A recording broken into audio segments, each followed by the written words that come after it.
Marcha patológica, parte 2, causas y tratamientos. Los objetivos de este video son identificar las causas probables de los problemas mayores durante la marcha para una paciente con hemiplegia derecha secundaria a un ACV, confirmar las causas actuales basado en la marcha del paciente, diagnóstico y hallazgos clínicos, y discutir las opciones de tratamiento para abordar las causas que identificamos. En la parte primera de este video, efectuamos un análisis observacional de la marcha de una paciente que tiene hemiplegia derecha después de un ACV. Acá está el formulario completado del análisis observacional de la marcha para la paciente. Como repaso, determinamos que sus problemas mayores durante la tarea funcional de aceptación de peso fueron contacto con un pie plano o antepié, flexión dorsal excesiva, flexión excesiva de rodilla. Sus problemas mayores durante el apoyo de un solo miembro fueron flexión dorsal excesiva, flexión excesiva de rodilla, flexión excesiva de cadera y falta de elevación del talón con extensión inadecuada de dedos durante el apoyo final. Durante el avance de miembro oscilante, sus problemas mayores fueron flexión limitada de rodilla, arrastre del pie y durante la oscilación final, flexión plantar excesiva, flexión excesiva de rodilla y retracción de cadera. Al identificar la causa de una desviación, usted querrá enfocarse en la discapacidad primaria. En otras palabras, si hay varias desviaciones que ocurren juntas, pero todas tienen una fuente común, la discapacidad que está causando todas las desviaciones es la discapacidad primaria. Mitigar esta discapacidad debería resultar en mejora en todas las desviaciones subsiguientes. La causa debería ser consistente con el diagnóstico del paciente. Un paciente que sufrió un ACV o una lesión cerebral traumática es posible que tenga espasticidad y control motor selectivo voluntario alternado. Un paciente que sufrió una fractura no lo tendría. La causa siempre debe ser confirmada por un examen clínico, aunque muchas desviaciones pueden ser consistentes con ciertas discapacidades. La evaluación del paciente es obligatoria para confirmar sus sospechas. Algunas veces las discapacidades pueden ser eliminadas por el análisis de marcha mismo. Por ejemplo, si una contractura en flexión plantar es una causa probable de una desviación en una fase particular.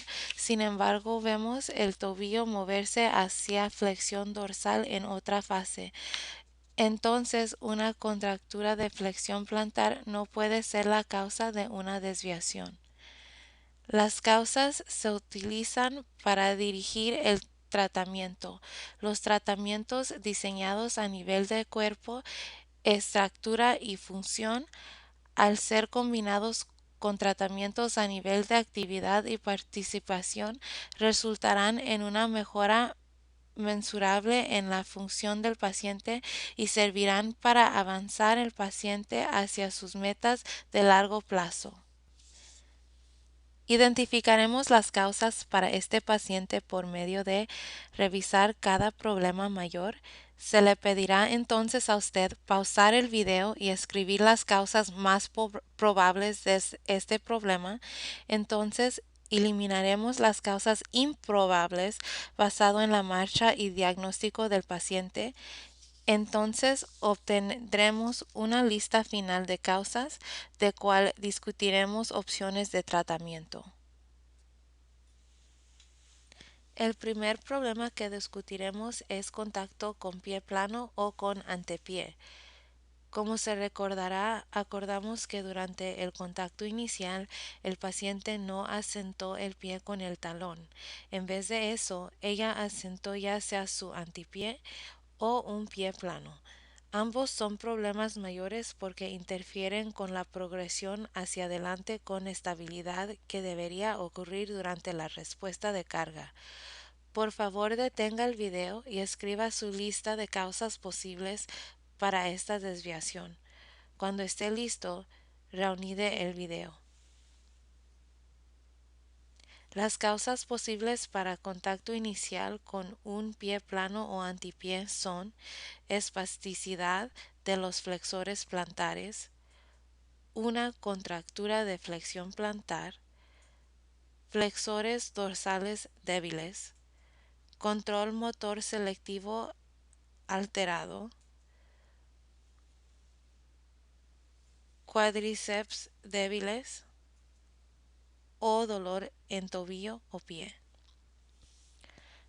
No vimos ninguna señal que la espasticidad de flexor plantar era un problema en este paciente. El hecho de que ella aún puede tener contacto inicial con un pie plano en vez de antepié confirma adicionalmente que esta no es causa, por lo tanto la eliminaremos. Ya que uno de los problemas mayores de la paciente durante el apoyo medio fue flexión dorsal excesiva, podemos eliminar la contractura de flexor plantar como una causa posible de esta desviación.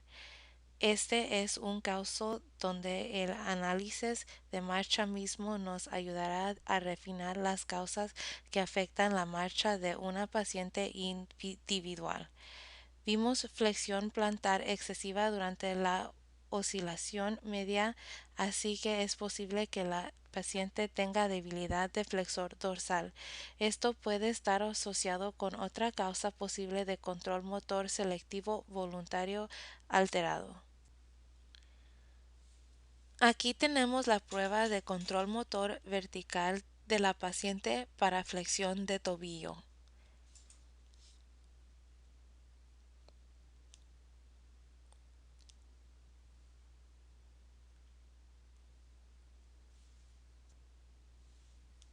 Como usted puede ver por su posición final, ella puede hacer flexión dorsal de su tobillo al menos hasta 90 grados. Sin embargo, se hace con sinergia, ella no alcanza la posición de un tobillo neutro hasta que su cadera se flexiona hasta casi 90 grados.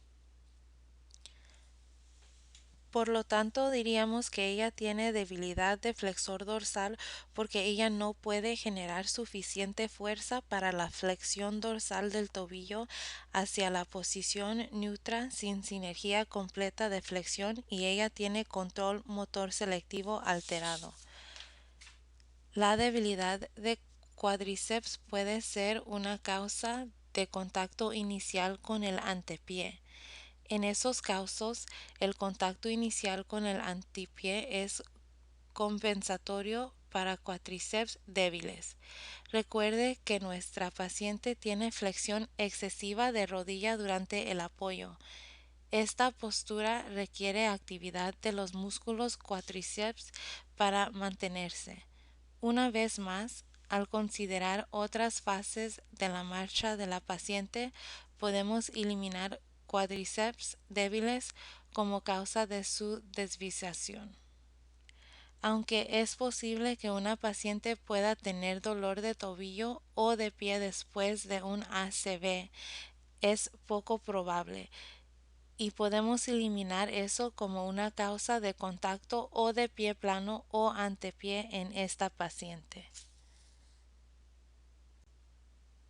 Otro problema mayor identificado fue flexión dorsal excesiva y flexión excesiva de rodilla durante la respuesta de carga. Una causa probable para esta desviación es el contacto inicial con un pie plano. Repasemos esto. Como ya saben, normalmente ponemos el pie con nuestro talón en el contacto inicial y luego hay flexión plantar en respuesta de carga. Esto lleva a la tibia hacia adelante de forma controlada. La tibia nunca se mueve más allá de neutral durante esta fase, dejando el tobillo con flexión plantar para el final de la respuesta de carga. Si en vez de eso la paciente hace contacto con un pie plano, el tobillo ya está en posición neutral. A medida que el peso corporal es cargado sobre el miembro, el impulso hace que la tibia continúe moviéndose hacia adelante en flexión dorsal. Ahora los músculos flexores plantares, que normalmente no necesitan trabajar durante la respuesta de carga, deben estar activos. Si el paciente tiene flexores plantares débiles, el tobillo se puede moverse cuando hay contacto inicial con un pie plano. Ya que determinamos que la paciente tiene contacto inicial con un pie plano, esta es una de las causas de su flexión dorsal excesiva y flexión excesiva de rodilla durante la respuesta de carga. Aunque una contractura de flexión de rodilla mayor de 15 de grados es una causa posible de flexión excesiva la rodilla durante la respuesta de carga. Aquí podemos ver que la paciente tiene una rodilla relativamente recta y en efecto ella no tiene una contractura, así que podemos eliminar eso como una causa. Para los problemas mayores durante el apoyo de un solo miembro, daremos una mirada a los problemas de flexión dorsal excesiva, flexión excesiva de rodilla y flexión excesiva de cadera durante el apoyo medio conjuntamente. Por favor, detener el video y escribir las causas más probables de estas desviaciones relacionadas. Las causas más probables para estas desviaciones son músculos flexores plantares débiles, una contractura de flexión de rodilla, espasticidad de músculo flexor de rodilla, una contractura de flexión de cadera. Veamos la prueba de control motor vertical de la paciente de extensión del tobillo. Como puede verse en el video, la paciente no puede mantener su tobillo a 90 grados, por lo tanto clarificamos su control motor vertical como débil en extensión.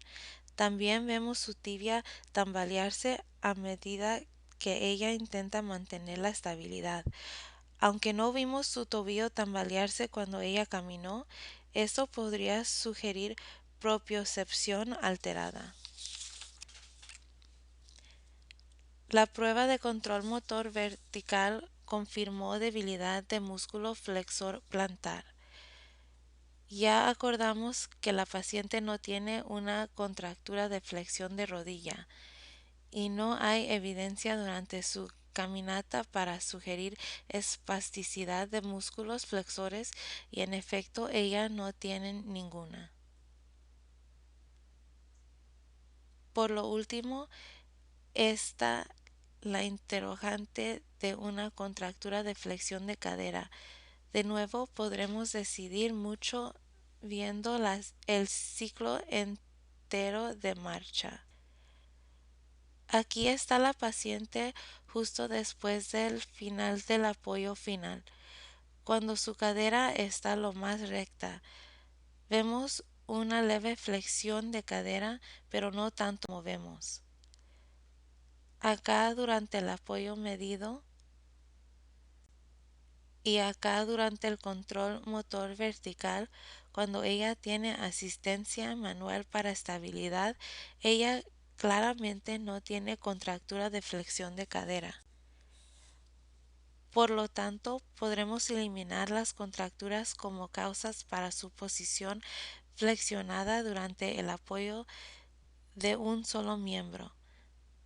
Durante el apoyo final, que es un periodo de apoyo de un solo miembro, estamos supuestos a ver su tobillo fijo con elevación de talón y progresión hacia el antepié.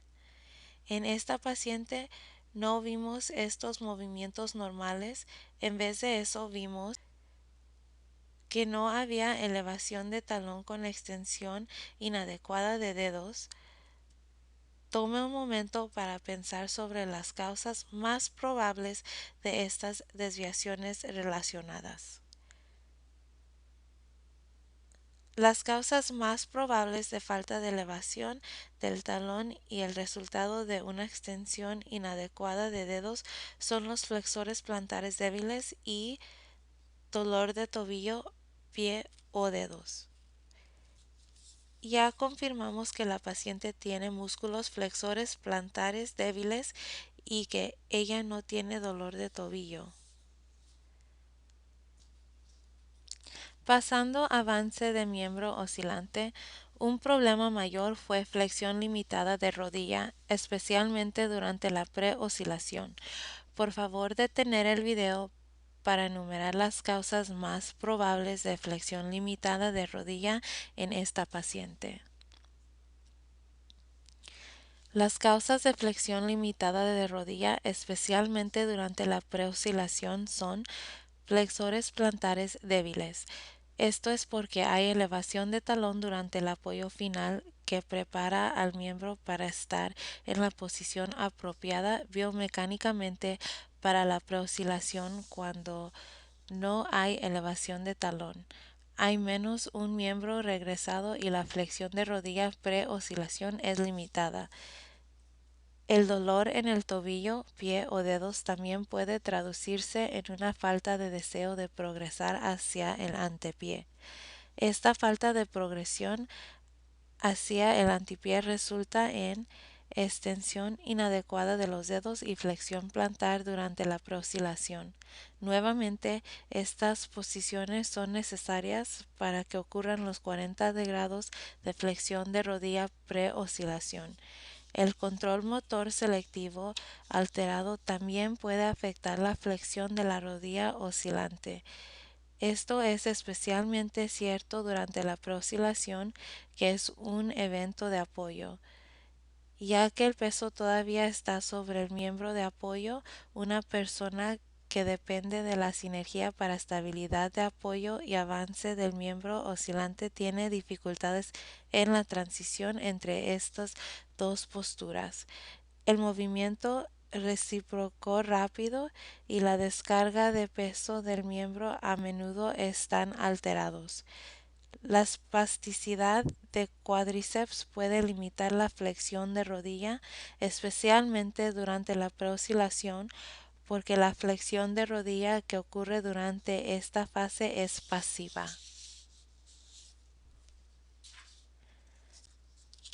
Ya confirmamos que la paciente tiene músculos flexores plantares débiles y no tiene elevación de talón. También confirmamos que ella tiene dolor en su tobillo, pie o dedos que causan su extensión inadecuada de dedos. Vimos a la paciente moverse en un patrón sinérgico y aceptamos que ella tiene control motor selectivo alterado. Cualquier cosa que se resista a este movimiento pasivo, tal como esta plasticidad de cuádriceps, limitará la flexión de rodilla, especialmente durante la preoscilación. Esta es la prueba de flexión de control motor vertical efectuada de pie. Claramente la flexión de rodilla es calificada como fuerte. Si la espasticidad de cuádriceps fuera un problema que interfiere con la flexión de rodilla, uno no vería cerca de 90 grados de flexión de rodilla durante la prueba de control motor vertical. Una escala Ashworth modificada, efectuada sentada o de pie, sería la evaluación más confiable y directa de espasticidad de cuádriceps. Sin embargo, la prueba de control motor vertical nos dice cómo la espasticidad afecta a la paciente más funcionalmente para caminar.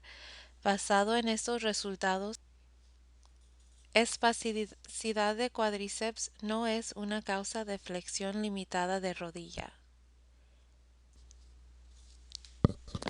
Arrastre del pie durante la oscilación inicial.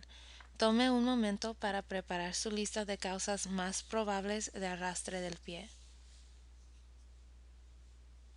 Las causas probables son flexión plantar excesiva, flexión limitada de la rodilla durante la preoscilación u oscilación inicial, flexión limitada de cadera durante la oscilación inicial, flexores débiles de la cadera durante la oscilación inicial, control selectivo alterado que lleva a la flexión limitada durante la preoscilación y oscilación inicial.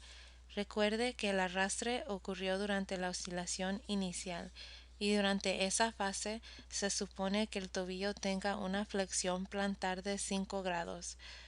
No marcamos flexión plantar excesiva durante la oscilación inicial, así que no podemos decir que la flexión plantar excesiva causó el arrastre.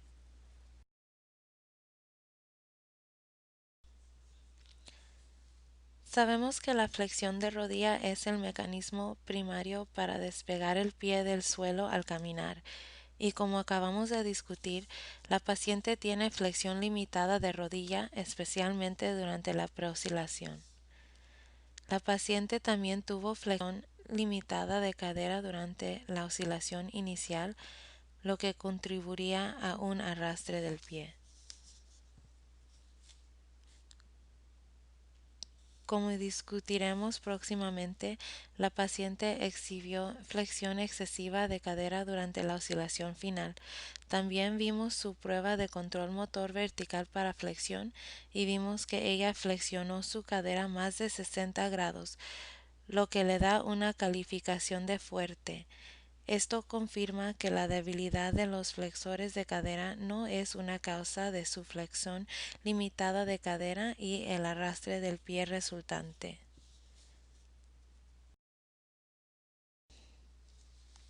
Sin embargo, como discutimos durante la preoscilación, control motor selectivo alterado puede limitar la habilidad de una paciente para flexionar rápidamente el miembro suficientemente.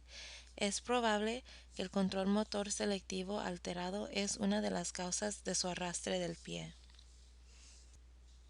La flexión excesiva de rodilla fue un problema mayor durante la oscilación final, como la extensión completa de rodilla es uno de los contribuyentes a la longitud del paso. Una rodilla flexionada durante la oscilación final comprometerá la longitud del paso y por siguiente la velocidad de caminata. Por favor, detener el video y escribir las causas posibles de flexión excesiva de rodilla durante la oscilación final. Las causas posibles para la flexión excesiva de rodilla durante la oscilación final son debilidad cuádriceps, contractura de flexión de rodilla, espasticidad de flexor de rodilla, control motor selectivo alterado, compensatorio para contacto inicial con el antepié. La paciente mantuvo una posición de rodilla flexionada durante el apoyo, por lo tanto sabemos que no tiene debilidad de cuádriceps. Ya hemos eliminado la contractura de flexión de rodilla y espasticidad de flexor de rodilla como causas posibles. Más que en cualquier otra fase, la posición de la oscilación final con una cadera flexionada, rodilla extendida y tobillo en flexión dorsal requiere de control motor selectivo. Sabemos que esta paciente tiene control motor selectivo alterado. En contacto inicial fue con un pie plano o antepié. Ambos requerían que ocurriría la flexión compensatoria de rodilla. Retracción de cadera. Como repaso, esto solamente ocurrió durante la oscilación final, cuando la cadera se flexiona y luego regresa a menos flexión antes que el pie contacte el suelo. La causa más común de esta desviación es intencional para extender la rodilla. Esto es más común en pacientes con debilidad de cuádriceps. Vemos un ejemplo. Esta paciente tiene una calificación de la prueba muscular manual de 2 en los cuádriceps derechos. Ella tiene control motor normal, sensación normal y todos los demás músculos de su pierna derecha tienen fuerza normal. Ella demuestra una retracción de cadera muy rápida, pero sutil antes que su pie toque el suelo.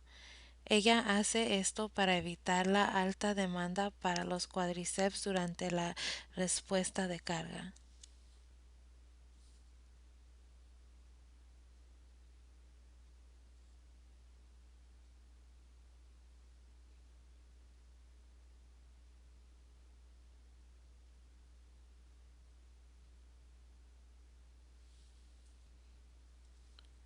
Esta paciente no tiene debilidad de cuádriceps.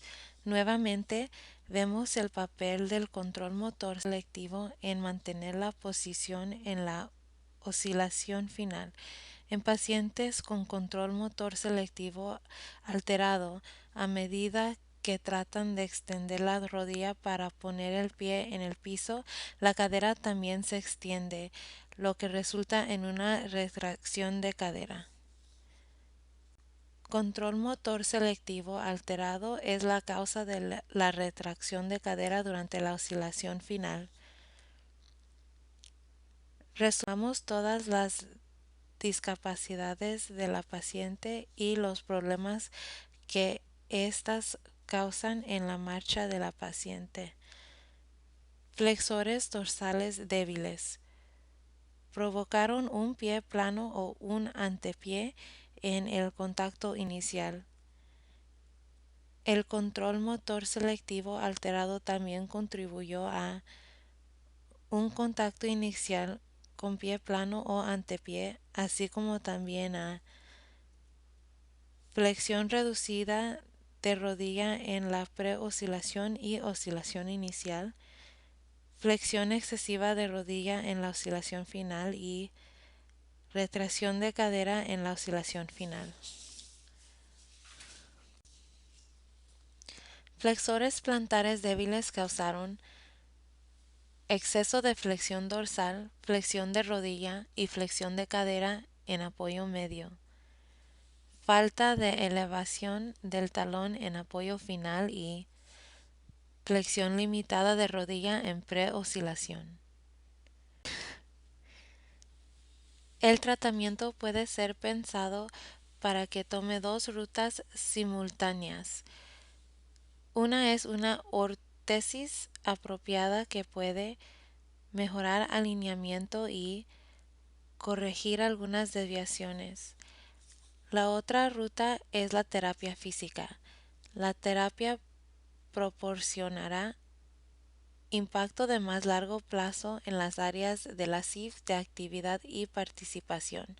En otras palabras, estas dos intervenciones de ortótico y trabajo de terapia trabajan juntas para permitir al paciente la mayor integración dentro de su familia, comunidad y estructura social.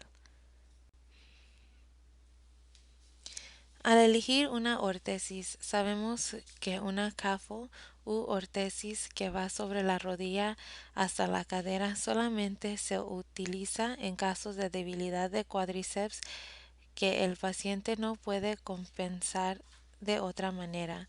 Ya que esta paciente no tenía debilidad de cuádriceps, pero tenía debilidad tanto en flexión plantar y flexión dorsal, la órtesis apropiada para ella es una AFO.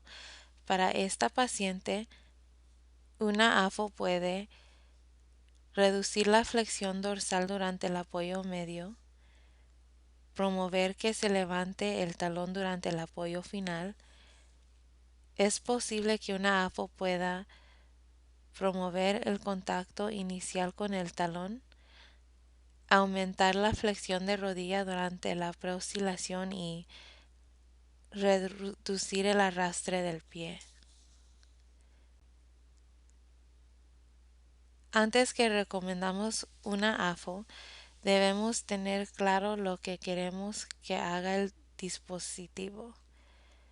Para esta paciente, la AFO debe limitar la flexión dorsal durante el apoyo, proporcionar estabilidad al apoyo durante el apoyo medio, limitando la flexión dorsal, promover que se levante el talón durante el apoyo final, deteniendo la flexión dorsal excesiva, asistir la flexión dorsal durante la oscilación para alcanzar un tobillo neutral durante la oscilación media y para preparar el tobillo para contacto inicial con el talón.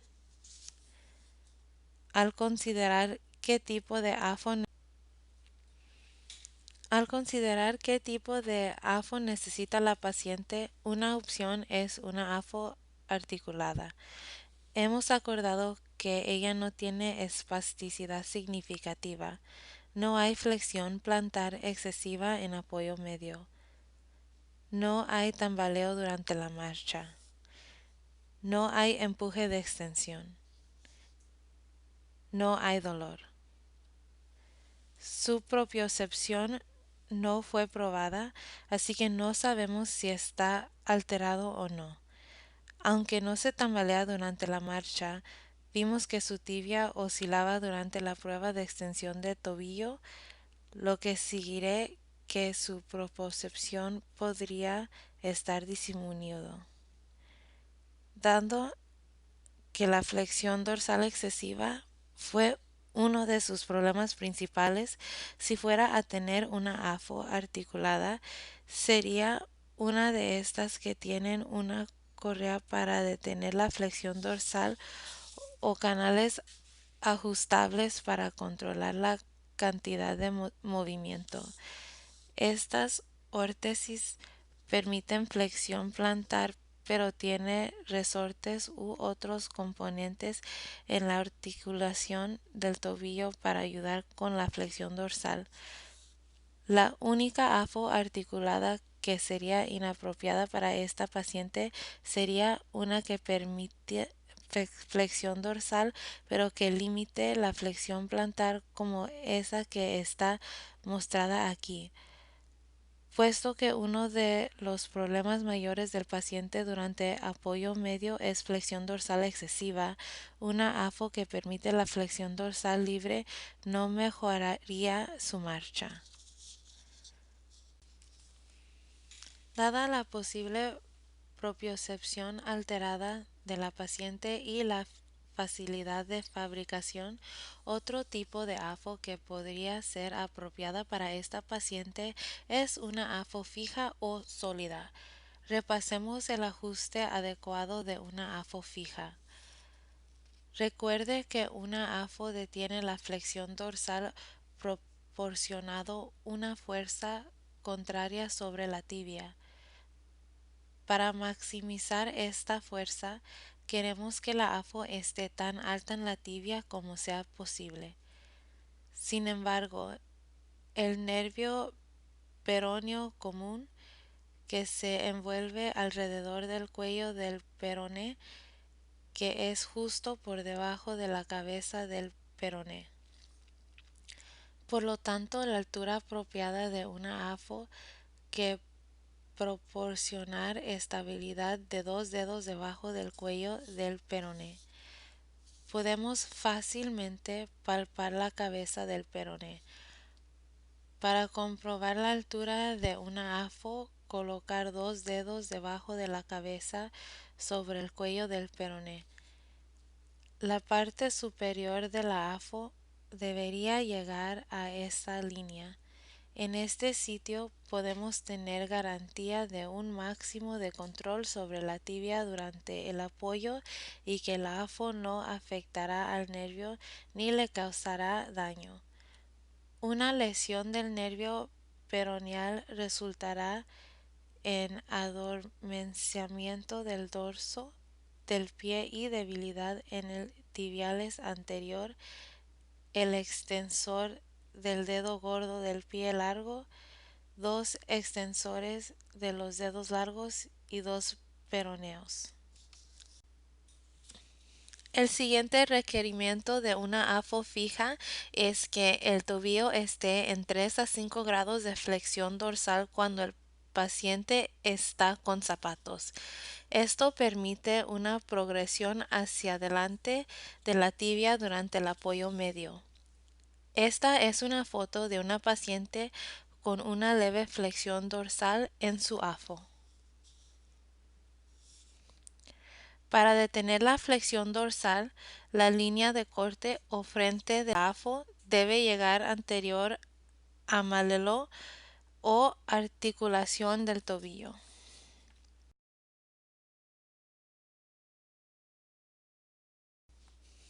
Y finalmente, la placa del pie debe permitir extensión de los dedos y progresión hacia el antepié durante el apoyo final y pre-oscilación. Para hacer esto, la placa del pie debería terminar detrás del surco o línea de los dedos. Si esto no es cómodo para el paciente, la placa del pie puede hacerse con una placa de pie flexible para permitir extensión de los dedos. El tipo de zapatos que un paciente utiliza es una parte importante de la función apropiada de la AFO. La AFO trabaja con el zapato para proporcionar estabilidad. El zapato debe tener el talón apropiado para lograr la posición apropiada del tobillo en la AFO. Los zapatos deben sostener la AFO en su lugar. Sandalias o la mayoría de zapatos de tela no sostienen la AFO en el pie suficientemente. Ya que una AFO fija no permite flexión plantar, el zapato en un paciente con una AFO fija debería tener siempre un talón rebajado para simular la flexión plantar durante la respuesta de carga. En casos donde queremos fomentar la flexión de rodilla o si la plancha del pie es demasiado rígida y no permite extensión de los dedos, un antepié flexible, cónico o suela mecedora o dedo mecedor es recomendado. Ahora que le hemos proporcionado una AFO a la paciente, ponemos nuestra atención en la terapia.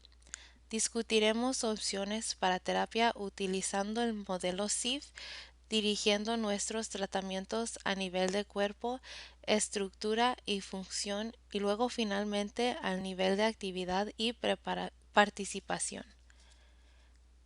La terapia puede mejorar las discapacidades de la paciente tales como debilidad, balance pobre, estabilidad en un solo miembro pobre. La literatura no está clara en la población que ha sufrido ACV sobre si podemos mejorar un control motor selectivo alterado. Evaluaciones que podemos hacer para medir sus discapacidades son la prueba de control motor vertical. Ya hemos visto que ella es débil en el tobillo en extensión, fuerte en la rodilla y cadera. Ella también es fuerte en las tres articulaciones en flexión, pero nos preguntamos si ella tiene la habilidad de utilizar esta sinergia de flexión suficientemente rápido para caminar. Su apoyo de un solo miembro alterado se manifiesta como un equilibrio alterado. Pruebas simples como la de levantarse y avanzar y el alcance funcional pueden hacerse para obtener una línea de base de sus discapacidades. Algunas veces, como en el caso de la prueba de control motor vertical, estas evaluaciones también nos llevan Estas son solamente unas pocas sugerencias de tratamientos para algunas de las discapacidades que esta paciente tiene que están afectando su caminata. Para flexores plantares débiles, ejercicios de fortalecimiento de flexión plantar isométricos y excéntricos. El tipo de ejercicio estaría limitado solamente por su imaginación. Recuerde que los flexores plantares trabajan excéntrica e isométricamente, no de manera concéntrica. Actividades de apoyo de un solo miembro es una forma de fortalecer los flexores plantares en una manera funcional. Actividades tales como bajar con un miembro no afectado requiere de estabilidad y control sobre el miembro afectado. De manera similar, pasar sobre objetos con un miembro no afectado coloca una demanda sobre el miembro afectado para mantener estabilidad utilizando los flexores plantares. Un equilibrio alterado puede mejorarse colocando demandas durante el movimiento. Tareas que requieren caminar la dirección puede desafiar el equilibrio y proporcionar al paciente una oportunidad de resolver problemas. Negociar obstáculos prepara al paciente para caminar sobre diferentes terrenos. Estos tratamientos deberían hacerse ambos, con y sin la AFO. Utilizar la AFO aumentará la estabilidad de la paciente. Proporcionar una alineación apropiada le permitiría a ella aumentar su fuerza. Aunque algunas actividades deberían hacerse definitivamente fuera del AFO, practicar con el AFO permitiría a la paciente estar cómoda confiando en el AFO cuando camina. Actividad y participación. Para los efectos de esta discusión, digamos que la meta de la paciente es poder ir a la iglesia los domingos. La iglesia está a 2 cuadras de su casa. Ella también quisiera caminar confortablemente en su casa para preparar los alimentos.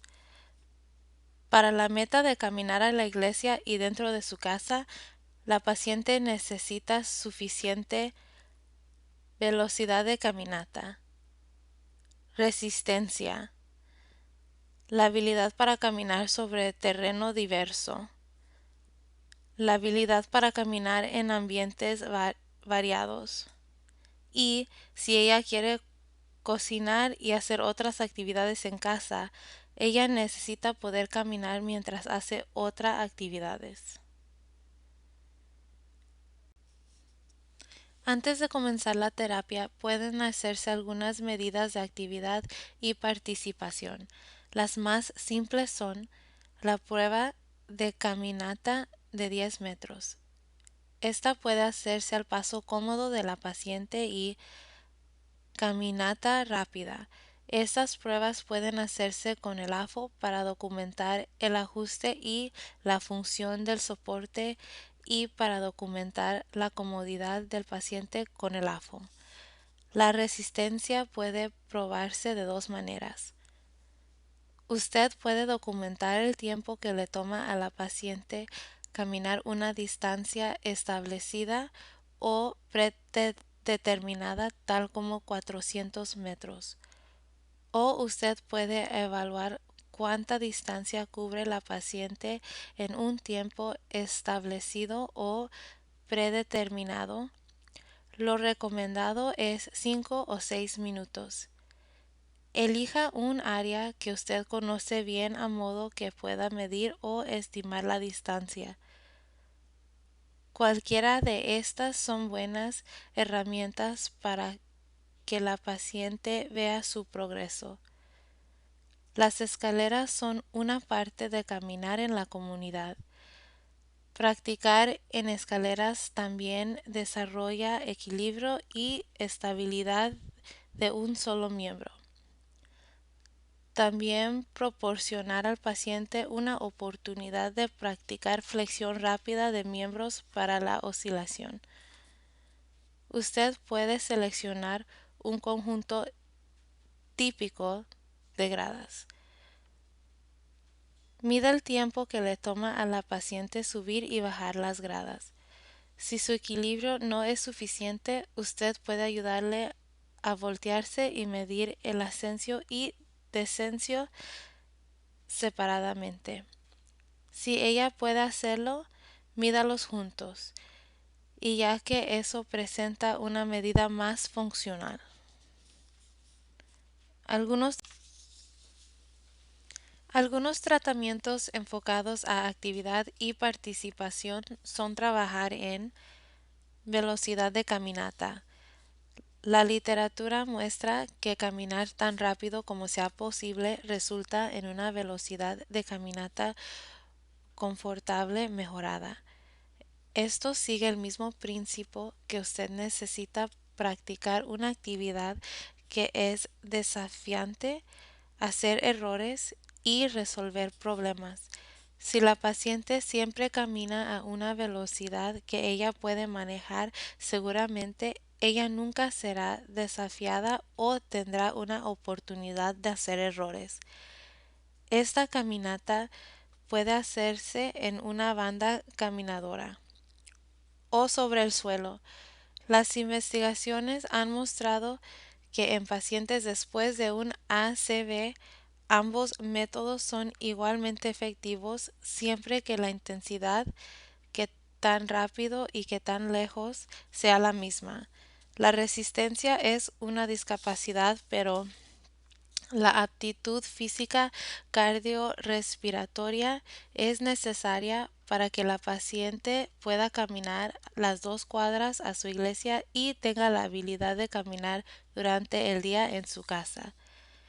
El entrenamiento cardiorrespiratorio debería hacerse a la frecuencia cardíaca meta de la paciente. La cantidad de tiempo debería comenzar lentamente a frecuencias cardíacas y duraciones de tiempo que la paciente pueda tolerar. Aumente el trabajo y el tiempo gradualmente con la meta de 30 minutos de ejercicio a la frecuencia cardíaca meta 3 veces por semana. Tratamiento. A fin que la caminata sea funcional y permita a la paciente alcanzar sus metas, ella necesita poder caminar no solamente en las salas de un gimnasio de terapia, sino que también sobre terrenos variados y en diferentes ambientes. Si ella quiere poder caminar en su casa y hacer labores hogareñas, ella necesitaría caminar mientras hace otras actividades tal como caminar mientras habla y caminar mientras lleva un objeto. Todo esto puede utilizarse durante la terapia. Los ambientes y actividades deberían ser significados para la paciente y hacer su práctica de caminar tan cercana como sea posible a su ambiente natural. Estas actividades deberían hacerse con una AFO, aunque las actividades de fortalecimiento y equilibrio en la clínica deberían de hacerse sin la AFO. Se recomienda que las actividades de larga distancia se hagan con la AFO. Este video le dio solamente unas pocas sugerencias para tratamiento que evolucionaron de un análisis observacional de la marcha de la paciente y están dirigidas hacia la meta de la paciente. Usted puede pensar en muchos otros tratamientos. Recuerde que todos ellos deberían seguir los principios del aprendizaje motriz.